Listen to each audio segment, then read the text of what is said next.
Hey guys, this is a style of box making you've never seen before. Necklace boxes. Made to hold all your necklaces in the main box and your rings and earrings and 2 side sentinels. So come on a journey and we'll make this box right now, guys.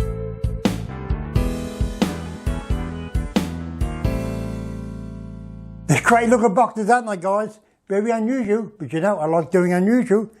Tasmanian myrtle, South Australian blackheart, jarrah. These are some of the timbers that we will be using in these boxes. Gluing the sentinels together now and cutting the spotted gum on the saw for the boxes. The spotted gum is so hard. I think it's one of the hardest timbers I've ever used. You can hear the saw struggling when it's cutting the 45 here.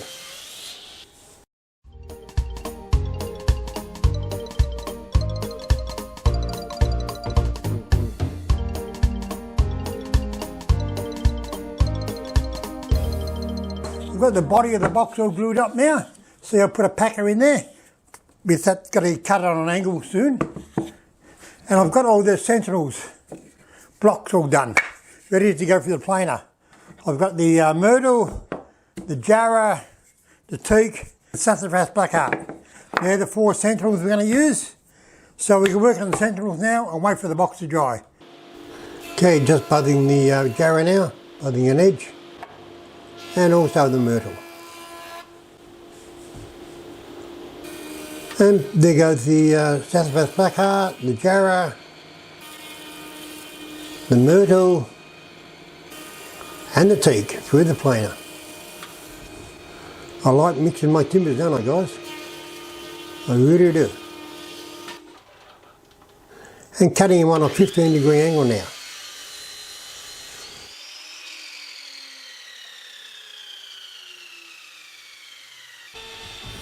And rounding over all the edges on the sentinels. And now cutting the lids off.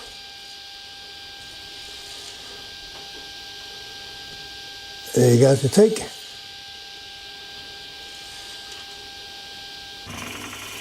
And drilling the hole in now to hold all your rings and earrings in the top of the sentinel. Make sure you clamp them down, guys. You can't hold these.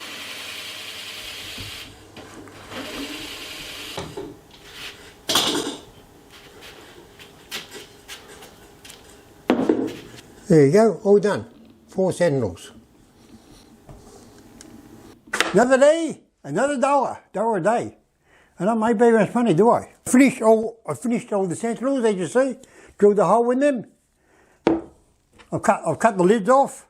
They now have to have a pivot point drilled in them so the top can rotate. I found these. They're off old breadboards that I made. The jarrah, wenge and maple, I think. So I'm going to use them as dividers. I put a shape on them and I sit in there like that. All your old little bits, guys, don't throw them out. They're useful, but you get too many of them, as I do. Okay, so the next trick is we've got to cut this top at 15 degrees. Okay, guys, wait for it.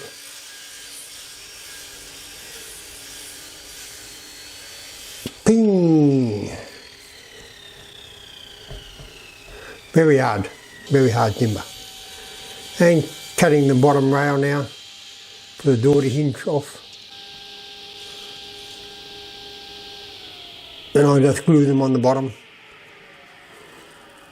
to cover the miters. And buzzing up the soprano now. Buzzing the edge. And the other top's going to be made of celery top pine. Great timber, I like that timber. Comes from Tasmania. And through the thickness as I go. First the soprano, and then the celery top pine.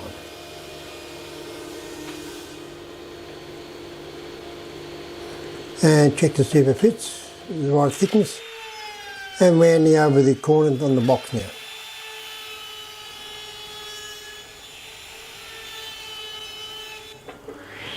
And cutting the Fijian mahogany for the lids. Very orangey looking timber this. And sanding them up level. So they just stay there and I glue them on, let them sit.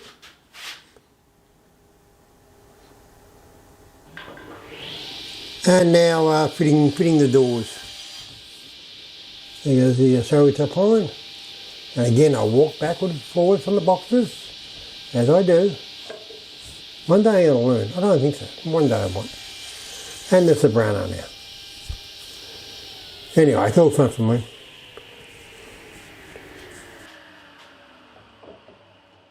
I've hinged the lids with piano hinge.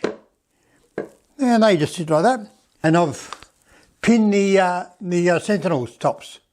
So just one pin in there. And that just sits on top of that. Ooh, look at that, guys. Okay, we're getting there now. We're almost there. Okay, the next trick is to make the dividers. I use these, but I cut them on a good angle. So they'll just sit in there like that. And what that does, it gives the piece stability, but it's a little bit too top heavy. So the two Sentinels on the side will give the piece stability. I said stability, didn't I? And then all we got to do is make a good clasp for the top of it. Look at that, guys. It can be up quite well. Okay, just cutting the dividers now, just cutting them at 22.5 degrees. Give them a bit of shape. And gluing them on, using a block as a spacer. And just letting them sit and dry.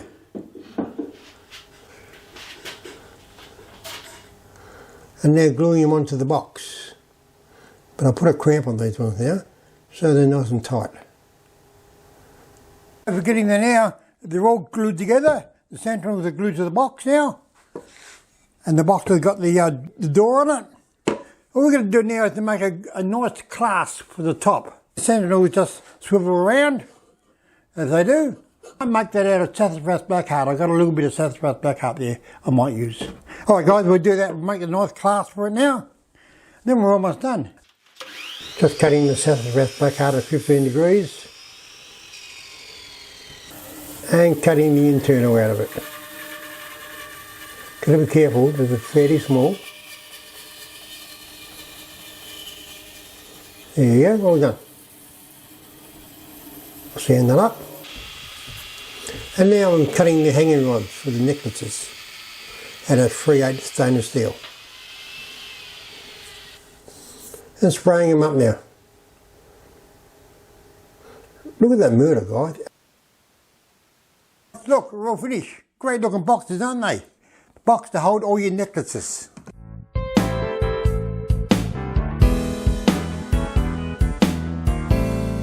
Got a pin on the lid that opens up and two hanging rods to hold all your necklaces in. And on the side we've got two Sentinels to hold all your rings and earrings. Very unusual boxes, guys, aren't they? Very unusual boxes. By various timbers. I love the soprano look, I really do. I really like that. Thanks for joining me today, guys. And please subscribe and ring the bell. And we'll see you again in the next video where we'll be making another couple of boxes that pop. See you guys.